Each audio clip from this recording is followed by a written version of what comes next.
আপনারা দেখছেন SK media 24 ঘন্টা। গণতন্ত্রের চতুর্থ স্তম্ভ হলো সত্য সংবাদ পরিবেশন করা।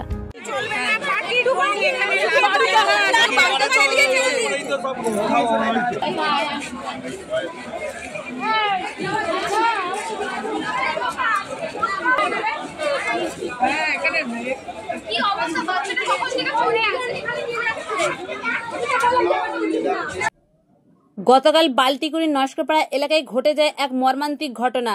4 তলার ঘর থেকে নিচে রাস্তায় পড়ে গিয়ে মৃত্যু হয় 3 বছরের শিশু অভয় পোরেলের। এই ঘটনায় বাড়ির মালিকের বিরুদ্ধে ব্যবস্থা নেবার জন্য পুলিশকে জানান স্থানীয়রা, কিন্তু কোনো ব্যবস্থা না নেয় ক্ষুব্ধ এলাকার মানুষরা ফ্ল্যাটের সামনে রাস্তায় শিশুটির দেহ রেখে বিক্ষোভ দেখাতে শুরু করেন আজ সন্ধ্যা থেকে। দাসনগর থানার পুলিশ এলে পুলিশের সাথে বচসা বাঁধে এলাকার মানুষের। ক্ষোভের মুখে পড়তে হয় পুলিশকে, কারণ পুলিশের নিষ্ক্রিয়তার অভিযোগ ওঠে। স্থানীয়রা জানান, অবৈধভাবে নির্মাণ করে 4 তলার ঘর ভাড়া দিয়েছিল মালিক। জানালার কোনো গ্রিল লাগানো হয়নি, এর জন্য জানালা দিয়ে নিচে পড়ে যায় শিশুটি। অবিলম্বে মালিককে আসতে হবে এলাকায়, তা না হলে মৃতদেহ তোলা হবে না বলে জানান এলাকাবাসীরা। পুলিশ বাড়ির মালিককে আড়াল করছে বলে জানান স্থানীয়রা।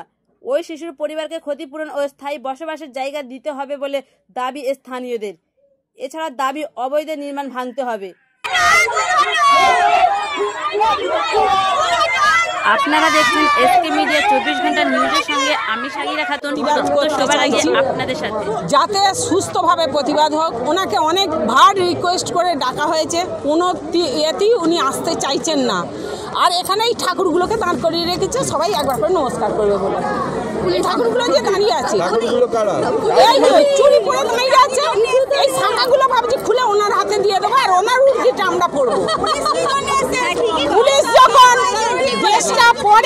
পুলিশ যখন দেশটা পড়ে শপথ নেয় তো যে আমরা অন্যায়ের প্রতিবাদ করব, এইটা প্রতিবাদ, এইটা খালি এমন করে গুনছে সেখানে বসে বসে।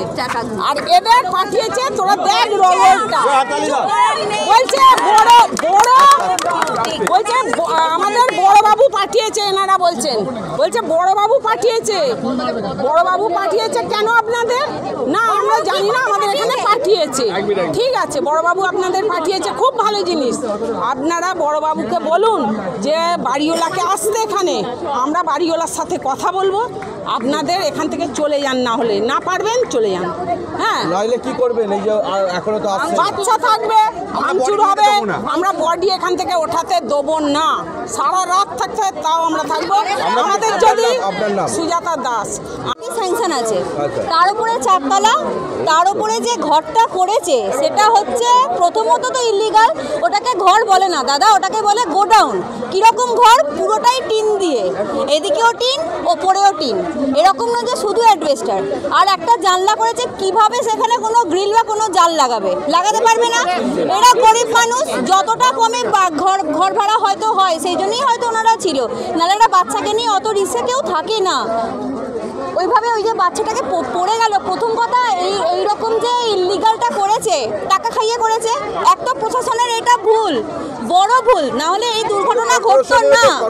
একদম টাকা খাইয়ে করেছে। এর আগেও যে 50-60টা ফ্রিজ পড়ে গেছিল, একটা কমন প্যাসেজে বোরিং করেছে, কিভাবে করতে পারে না টাকা খাইয়ে? আপনি বলুন তো, এসব প্ল্যান স্যাংশন হয়? টাকা দিয়ে প্ল্যান স্যাংশন হয়েছে। কেন ওনাকে একটা জাস্টিস অবশ্যই একটা প্রতিবাদ আমরা চাই। আজকে আমরা সবাই বাড়ির মেয়ে বউরা কেউ কোথাও বাড়িতে নেই, সবাই দেখবেন রাস্তায়। একটা 2.5 বছরের বাচ্চা মায়ের কোল থেকে চলে গেল, ছেলে খেলা হচ্ছে, বসে বসে ফোনে বলছে আমার শরীর খারাপ, আমি হাওড়া হসপিটালে ভর্তি। না, এটা যদি মাসের 1 তারিখ হতো, শরীর খারাপ হতো, তখন পয়সা, তখন বাড়ি ভাড়া নেওয়ার জন্য যত শরীর খারাপ বুকে হাত দিয়ে চলে আসতো। ঠিক আছে, আর আজকে এখন বলছে আমার শরীর খারাপ। পুলিশের বড়বাবু থানায় বসে বসে বলছে কি করব আমি গিয়ে, আমার ওখানে কিছু কাজ নেই, পয়সা খাইয়ে রেখে দিয়েছে। পুলিশ তো হাতে চুরি পড়ে আমাদের কাছে নিয়ে আসুন না, হাতে আরো ডজন চুরি পড়িয়ে দেবো আমরা। ছেলে খেলা হচ্ছে। আপনি বলুন তো দাদা, একটা মানুষ বাইক নিয়ে যদি কোনো কারণে তাড়াহুড়োতে হেলমেট পরতে ভুলে যায় সঙ্গে সঙ্গে সাইড করে দেবে। একটা যদি কোনো বাবা মা বাচ্চাকে তাড়াতাড়ি স্কুলে আসার জন্য কোনো কারণে যদি সিগন্যাল মিস করে সাইড করে দেবে, কি না পয়সা চাই।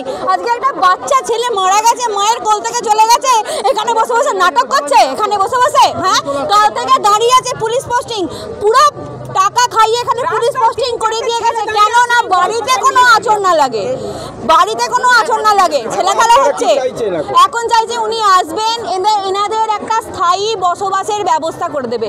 এইটা কোনো বসবাসের ব্যবস্থা নয়, আর এই ক্ষতিপূরণ অবশ্যই দেবে। এটা কি কোনো নিয়ম আছে নাকি এরকম করে বাড়ি তৈরি করা? অবশ্যই ভাঙতে হবে, অবশ্যই ভাঙতে হবে, আর ওনাদের একটা স্থায়ী বসবাসের ব্যবস্থা করতে হবে, প্লাস ক্ষতিপূরণও দিতে হবে। না হলে এইখানে আমরা পাবলিক সবাই মিলে মেরে ফেলবো ওটাকে। আসুক শুধু। এই বাচ্চাটাকে নিয়ে আমার নাম পিয়ালি মুখার্জি।